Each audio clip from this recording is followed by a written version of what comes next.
जीजा जी एको नतीजा। अरे जीजा जी सुनो तनी। अरे सुनो तनी हो।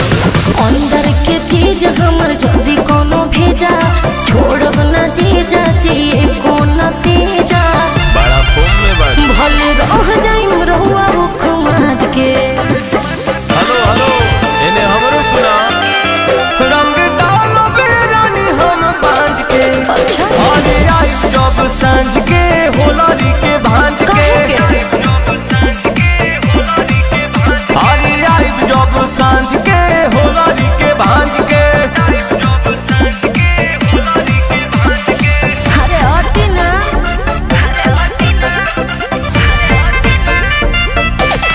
होली है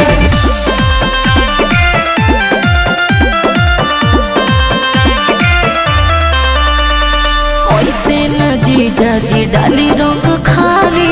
लंदन से लाइल बानी सोनावा के बाली। अच्छा ऐसा बरबका अब की न मिली खाए खाती छाली। भर फागुन बनो रहा आधा घरा वाली। अरे जाई ना ओने हम सुत जाई बहरतन के मांझ के। आएगा नहीं हो प्रभु का हो।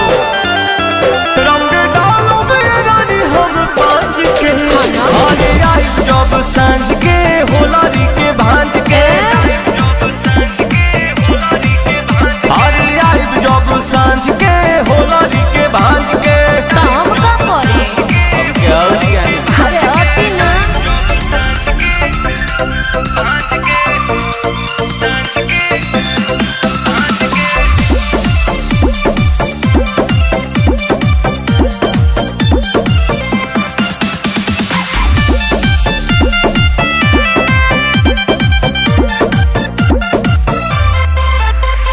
जातनी जीजा जी दीदिया से कहे। अब डालो बालो साली लाहे लाहे। पपराए लगी तो अरे स्टिक लगा ली हो। हरिंदर तिवारी प्रिंस बड़े घरे। केहू नहीं बोली गौतमा के डरे। अलोला पूजा जाए पापा यहाँ तो हुई है बुआरा के गांज के। आवे दो।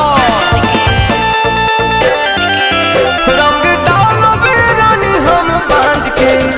आगे आई जब सांझ के होलारी के भांज के।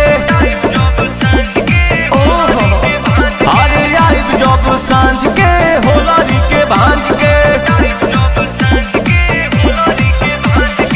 ठीक है जीजा जी।